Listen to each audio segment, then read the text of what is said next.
자, 여러분들과 함께 만들어가고 있는 모두의 특강 챗GTP. 네, 재밌게 즐기고 계신가요?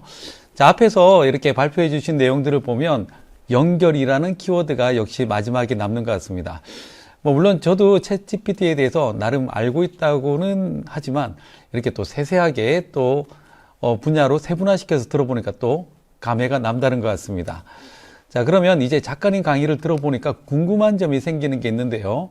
자, 질문들을 하나씩 처리해 보도록 하겠습니다. 자, 먼저 이종환 님이 질문을 해주셨는데, 자, 챗GTP가 어떤 분야에서 가장 뛰어난 성과를 보여주고 있다고 생각하시나요? 라고 질문하셨네요.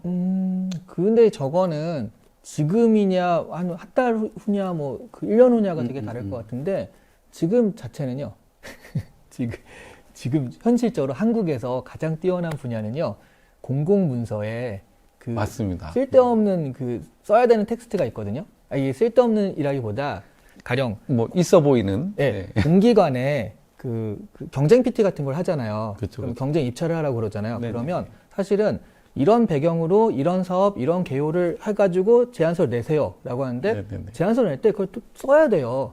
그대로 쓰면 안 되고 개요라든가 사업 배경 막 이런 걸 써야 돼요. 근데 이거를 챗GPT로 작성하면 굉장히 오피셜한 얘기가 탁 나오거든요. 맞습니다. 네. 현재 지금 공공기관에 입찰할 때 엄청 많이 쓰고 있다고 들었거든요. 네, 그런 식으로 사실 그래도 효과적인 걸 찾는다라고 한다면 그런 제가 한 가지 되게 재밌는 예를 얼마 전에 들었습니다. 되게 유명한 미대를 나온 친구인데 이 친구는 순수미술 쪽이에요. 근데 순수미술은 정부 지원을 좀 많이 받는 것들이 있잖아요. 근데 항상 미술 실력은 너무 좋은데 서류를 못 써가지고 항상 1차에 그런 사람들 있죠. 네네. 근데 이번에 챗GPT를 써가지고 서류를 냈거든요. 처음으로 1차를 통과했답니다. 서류를. 네. 이런 식으로 지금 당장에 이렇게 쓰이기도 하고요. 그다음에 아까 연결이 돼가지고 사무에서 현재 기획부터 시작해서 여러 가지 쓰고 있다라고 알고 있거든요. 마케터들 같은 경우에도 엄청 많이 쓰고 있고요. 지금 현재 가장 좀 탁탁 와가지고 닿는 분야가 뭐냐라고 한다면 현재 사무직의 여러 가지 텍스트 업무들에서 이것을 지금은 개인기죠. 이 사람이 잘 써가지고 하는 그런 사람이 많이 늘어가지고 지금은 가장 활발하게 이용되는 것 같아요. 그 분야가. 네네. 제 주변에 여기 역삼동 근처에 계신 분들은 네. 주로 이제 영어로 메일을 써야 되시는 분들. 네네. 네, 그분들은 챗GPT 이전 세대로는 다시 돌아가기 싫다. 맞습니다. 네. 네, 좋습니다. 자, 다음 질문 한번 볼게요. 네. 네, 상대적으로 사람들의 능력이 AI에 비해 떨어진다고 생각합니다. 사람들이 가질 수 있는 경쟁력이 있을까요? 라고 박현성님께서 질문해 주셨습니다. 한 10명이 있으면 3명 정도는 살아남을 수 있을 것 같아요. 네, 생각보다 너무 적은데요. 네. 아닙니다. 왜냐하면 그런 게 있어요. 그러니까 신문 기자들이 처음에 이게 누가 봐도 기사를 너무 잘 쓰니까 엄청 위협을 느꼈거든요. 그래가지고 자기들이 해봤단 말이에요. 시키지도 않았는데 한 신문 기자가 챗GPT와 경쟁을 한 거예요. 똑같은 내용으로 자기도 기사를 쓰고 챗GPT를 가지고 쓰게 했습니다. 그래가지고 딱 했는데 나중에 보니까 퀄리티는 비슷해요. 근데 이 10년차 기자거든요. 퀄리티는 비슷한데 걸린 시간이 이 기자가 쓰는 데는 한 2시간 반에서 3시간 정도 걸렸는데요. 챗GPT는 20분 만에 썼어요. 근데 이 20분이 아니, 누르면 나오는데 왜 20분이 걸리지라고 생각하시잖아요. 근데 20분 이 나온 걸 가지고 검증하는 것까지 찾아보고 맞는지 아닌 것까지 해서 최종적으로 나가는 것까지 20분 3시간. 그러면 이 배수를 보면 거의 10배 가까이 되는 거잖아요. 네. 그럼 한 7명 잘라도 여유 있게 돌아가겠네요. 네. 그러니까 이렇게 되는 거예요. 그러니까 10명 중에 실제로 기사를 쓰는 실무진들 말고 이런 기사를 쓰자라고 하는 기획하시는 분들, 그러니까 데스크죠. 그리고 기사가 나왔을 때 검증하시는 분들, 이런 분들은 계속 살아남고 실제로 기사를 쓰는 업무들은 사실 챗GPT가 주로 하게 되는.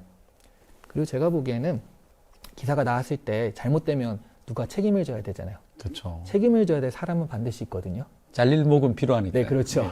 이런 분들이 반드시 있기 때문에 사람의 경쟁력은 바로 이런 데서 그러니까 기획이라든가 아니면 검증이라든가 이런 데서 나올 수 있다라고 생각을 해요. 네, 안타깝습니다. 네.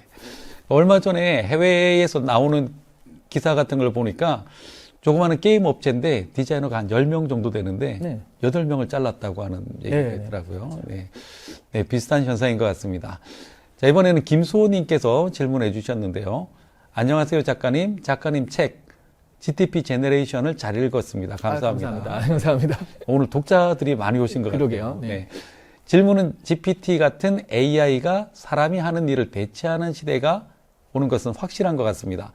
자, 먼 미래에 AI에게 세금을 받을 수 있도록 생각하시는지 궁금합니다. 라고. 받아야죠. 네. 예, 받지 않으면 사람이 그러니까 저건 이제 기계세라는 게 있거든요. 그러니까 그 기계를 도입했을 때 그 기계 세금을 내는 기업들이 그렇죠, 그렇죠. 네, 그래서 저런 것처럼 이 AI를 가지고서 뭔가를 했을 때 그런 부분에서는 AI를 사용했을 때 세금을 내서 그 세금을 가지고 사람들이 쓰게 해야 되는 거예요.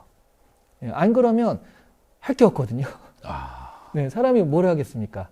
근데 그 오늘도 이제 그런 질문을 받았었는데 도대체 사람은 뭘 해야 되나요? 라고 했을 때 그러니까 예전에 진짜 먹고 살기 힘들 때는 농사만 죽어라 지은 거예요. 그리고 뭐 그 농사 짓고 아니면 공장 갔을 때 공장 이렇게 했는데 공장에 기계가 들어오고 농사가 자동화되고 하면서 사람들은 좀 이렇게 여유가 생겼잖아요. 그거를 어떻게 했냐면 그다음에 문화가 발달했습니다. 그러니까 무언가 만들어낼 거라는 거죠. 사람들은 문화를 만들어내고. 근데 생각해보면 문화는 생산행위는 아니잖아요. 그렇죠, 이걸 하면서 소비형이죠. 예, 먹을 거를 만들거나 그러진 않잖아요. 그럼에도 불구하고 그 소비행위에 또 돈을 쓰고 관람을 하고 보고 이런 것들을 만들어낼 거라는 거예요. 그런데 그런 생산은 바로 얘네들이 해야 되기 때문에 그래서 지금 말씀하신 세금을 통해 가지고 그 돈을 가지고서 또 사람들한테 쓰게 하는 이런 방식으로 전 반드시 돼야 될 수밖에 없을 것 같아요. 네네. 옛날 로마 시대가 생각나네요. 네, 네, 로마 시대에 노예들이 열심히 농사 짓고, 맞습니다. 네, 농사 짓고 일하고, 이제 로마인들은 이제 콜로세움에서 이제, 네, 네, 경기 보고, 먹다가 막 토하고 다시 먹고 네네네. 막 이렇게 했었죠. 뭐 그 정도까지는 아니지만 또 사람의 인간적인 삶을 위해서는 기본적으로 로봇세, 뭐 기계세, 뭐 네. AI세 이런 게 필요하다라고. 생각해보면 로마 때 문화가 엄청 발달했잖아요. 그렇죠, 그렇죠. 그런 것이 있었기 때문에. 네. 네네. 알겠습니다. 다음은 김지훈님 질문인데요. 생성형 AI가 현재 영어로는 제법 잘 되는 것 같은데 더 나아가 자연스러운 한국어가 반영되는 것은 쉽지 않을 것 같습니다. 자, 정말 자연스러운 한국어로 완전히 작동이 가능하게 완전히 안착하는 데는 얼마나 걸릴까요? 정말 급하신 것 같아요. 완전히가 여러 번 나온 것 같아요. 네네. 완전히가 몇 번 나온 것 같은데. 네. 아, 근데 저거 지금 그 딥L이라는 번역 앱도 굉장히 좋거든요. 네. 오, 좋죠. 네. 네. 그러니까 그 구글 트랜슬레이터나 아니면 파파고보다 훨씬 좋으니까 네네. 딥L만 잘 사용하셔도 어느 정도 만족스러운 결과물이 나옵니다. 네네. 근데 아마 저분이 원하시는 건 그냥 내가 얘기했을 때 자연스럽게 한국어. 여기에 한국어라는 건 한국어도 있지만 한국 문화도 있어요. 한국 문화에 맞는 얘기가 언제 나올 것이냐라고 하는데 그거는 외국에서 못하죠. 그런 건 네이버나 카카오에서 할 수밖에 없어요. 그럼요. 뭐 네이버 하이퍼 클로바 같은 것도 네네. 되게 열심히 하시니까. 네. 네. 그래서 그 네이버가 어느 정도의 그 기술력이 따라와가지고 여기가 됐을 때는 원하시는 게 될 수 있는데 저는 이게 바람직한 방향인지는 잘 모르겠어요. 왜냐하면 그러면 이제 한국 사람들만 대상으로 이렇게 하는 거잖아요. 그렇죠. 그럼 시장이 작아서. 네. 네네. 전 차라리 네이버나 이런 사람들이 좀 시간이 걸리더라도 영어 기반으로 이렇게 한 다음에 완벽하게 말씀하신 대로 완벽하게 이렇게 한국 문화까지 들어가서 번역할 수 있게 만드는 것이 나중에 장기적으로 보면은 정말 글로벌 시장을 노릴 수 있는 게 아닌가 하는 생각도 좀 하거든요. 네. 뭐 100% 공감하는 이야기인 것 같습니다. 자, 그 다음에 챗 GPT를 활용한 서비스나 비즈니스 모델 개발 시에 주의할 점은 무엇인가요? 라고 질문을 또 해주셨네요. 저거는 주의할 점 자체를 물어보시는 거는 지금 계속 이제 보안에 대한 얘기가 나오잖아요. 저런 부분이 이제 가장 그 중요할 것 같고요. 그렇죠. 근데 비즈니스적으로는 지금 비즈니스 모델 얘기하셨으니까 한 가지 주의할 게 있습니다. 뭐냐면 그 서비스를 개발할 때 가령 내가 굉장히 완벽하게 어떤 그림을 생성하는 걸 했다. 그런데 그래가지고 이걸 딱 런칭을 했는데 챗GPT 6에서 완벽한 그림이 들어가는 게 들어가 버려요. 그러면 이 비즈니스가 날아가는 거거든요. 그렇죠. 왜냐면 거기가 워낙 사람들이 꽉 잡고 있기 때문에. 그래서 이런 부분을 잘 피해 가셔야 돼요. 이게 누구나 예상할 만한 그런 비즈니스를 만든다기보다는 그러면 이들이 안 하는 틈새는 뭘까? 여기서 해버리면 끝장나니까. 그런 식으로 비즈니스 모델은 좀 생각을 하시는 게 좋을 것 같고요. 그리고 이제 보안 문제가 지금은 저작권이나 이런 게 법안 자체가 없어요. 그래가지고 이거를 그리고 직무에 사용할 때 이 저작권이 말이 안 되잖아요. 그러니까 소설을 만든다든가 그랬을 때는 야 이거 뭐지? 나올 수 있지만 내가 내 회사 업무에 사용하는데 뭐 저작권 얘기가 나올 건 없으니까. 그런데도 나중에 이제 이걸 활용하는데 이런 서비스를 만들었는데 갑자기 그런 법이 뒤늦게 생겨가지고 발목을 잡을 수도 있으니까 그런 부분도 좀 생각을 하시는 게 주의를 하셔야지 되지 않을까 싶어요. 요즘에 논문 같은 거 쓸 때도 보니까 챗 GTP가 네. 공저자로 들어가는 케이스들이 생기더라고요. 그 초창기에 그랬었는데요. 네네. 지금은 이제 어느 정도 어떻게 정리를 했냐면 쓸 수 있다.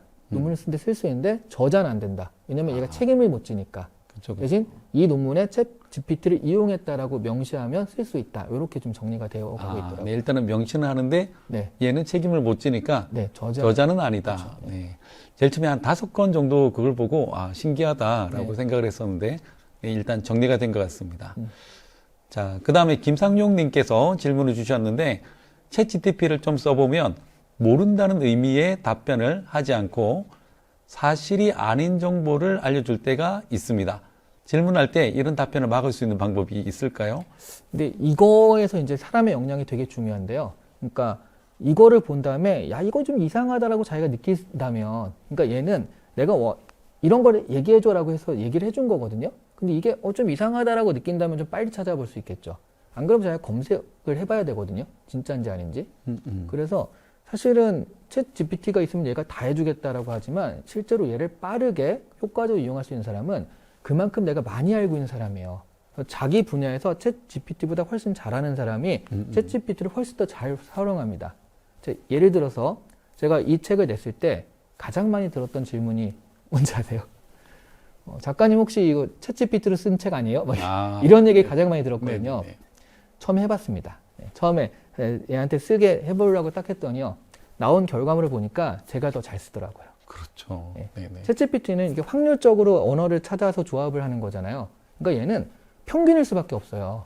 이거 자체가 원리 자체가 평균일 수밖에 없어서 여러분이 어떤 결과물을 했을 때 항상 50 정도 된다고 보시면 돼요. 그러니까 저는 책을 지금 한 7, 80권 썼으니까 작가로 보자면 저는 책 쓰는 게 한 90 정도 됩니다. 근데 제가 보기엔 얘가 쓰는 50이 좀 못마땅한 거죠. 근데 이런 경우에 야 그러면 내가 써야지라기보단 한번 써봐. 그래서 50가지의 결과물을 가지고서 얘를 수정하고 덧붙이고 꼬게 하고 뭐 이런 식으로 편집하고 해가지고 90을 만들어내면은 훨씬 더 빠른 시간에 할 수 있잖아요. 그렇죠, 그렇죠. 그리고 저는 작가니까 책을 쓰는 데는 당연히 좀 앞서 있지만 가령 제가 갑자기 이 꼭지가 돌아서 이걸 가지고 사업을 해야겠다. IR 자료를 만들겠다. 그럼 제가 IR 자료 만들어봤자 5나 10밖에 안 나와요. 챗GPT한테 야 그러면 너를 가지고 내가 비즈니스하게 이걸 IR 자료를 만들어줘 하면 얘는 50까지 만들어준단 말이죠. 이런 식으로 내가 잘하는 것들은 얘를 활용해서 기초 자료를 쓰고 그리고 내가 못하는 건 얘를 보완할 수 있는 나의 능력을 보완할 수 있는 걸 잘 쓰신다라고 한다면 얼마든지 챗GPT를 활용해서 내 능력을 확 높일 수가 있거든요. 예, 그런 식으로 챗GPT와 같이 살아간다라고 생각을 하셔야 될 것 같아요. 그렇죠. 예, 다시 말해서 이제 휴먼 인텔리전스하고 이제 아티피셜 인텔리전스가 나란히 앉아서 같이 일은 하는데 네. 사람을 뛰어넘는 상태까지는 아직 아니다라고 말씀을 하시는 것 같습니다. 자, 이제 질문이 굉장히 많이 왔는데 이제 마지막 질문 살펴보도록 하겠습니다. 아쉽네요. 네. 네, 꼬박이님께서 질문을 주셨는데 자, 앞으로는 AI를 잘 다루는 능력이 업무에 큰 영향을 줄 것 같은데 GPT를 다루는 데 있어서 가장 중요한 요소가 무엇일까요? 저거는요. 그러니까 저게 비즈니스냐 그냥 다루는 거냐라고 좀 구별을 해서 말씀을 드릴 수 있을 것 같아요. 근데 지금 물어보시는 게 좀 비즈니스적으로 중요한 요소가 뭐냐? 그렇죠. 뭐 나의 커리어 뭐 여러 가지를 네. 함축하고 있는 것 네. 같습니다. 아까 보니까 뭐 오피스 365에 들어가 버린다. 워드에서 누구나 쓸 수 있다라고 한다면 사실은 누르면은 나오고 그런 것들이 그래서 명령어 좀 다르게 넣는다고 해서 되게 좀 그렇게 다르진 않거든요. 그러니까 이런 거 얘기할 때 창의성이 중요해. 좋은 명령을 하는 게 중요해라고 하지만 이거를 많은 사람이 쓰게 되면요. 결국 평균적으로 이렇게 하이 퀄리티로 높아지는 거예요. 그렇죠. 그럼 제가 생각하기에 가장 큰 차별점은요. 사람 냄새가 나게 하는 거. 이게 다 기계가 만들었는데 네네. 그러니까 내가 SNS를 보면 SNS를 그렇게 자동화시키는데 엄청나게 그 기계가 만든 광고들이 뜰 거 아니에요. 근데 이 중에 하나는 사람 냄새가 나는 거예요. 저 갑자기 뭐 오빠 이러고 네네. 아니 어떤 사람과 만들어줄까요? 오빠를 먼저. 네. 네네. 그러니까 어떻게 하면 휴먼 터치를 엿다 넣을 수 있을 것인가. 근데 실제로 사람이 다 작업하면 당연히 휴먼 터치가 되겠지만 그러면 또 효율성이 떨어지잖아요. 그렇죠. 비용도 많이 들고. 네. 그러니까 한 90에서 95% AI를 하지만 한 5%의 조그만 노력으로 야 이거 사람 냄새 난다라는 걸 만들어내는 거 이게 이제 나중에 보면 그런 것도 나올 것 같아요. 휴먼 메이드, 핸드메이드처럼 휴먼 메이드, AI 메이드 해가지고 예, 요거 자체로 사람이 했지만 사람이 한 것만으로도 프리미엄이 되는 그런 게 나올 것 같은데 그런 식으로 지금 말씀하신 휴먼 터치를 어떻게 효과적으로 낼 것인가 이게 가장 그 AI 세계에서 잘 살아남고 잘 활용할 수 있는 방법이 되지 않을까 비즈니스적으로. 네. 약간 그 고양시 그 SNS나 네. 아니면 충주시의 유튜브 같은 게 이제 네네. 떠오르는데요. 맞습니다. 네, 그렇게 사람 냄새 나게 만드는 게 경쟁력이다. 네. 라고 말씀을 해주셨습니다. 자, 오늘 이렇게 이시안 작가님과 함께 챗GPT에 대해서 디테일한 이야기를 나눌 수 있어서 참 좋았습니다. 자, 오늘 긴 시간 동안 함께 해주신 이시안 작가님께 정말 감사의 말씀드립니다. 감사합니다. 네네.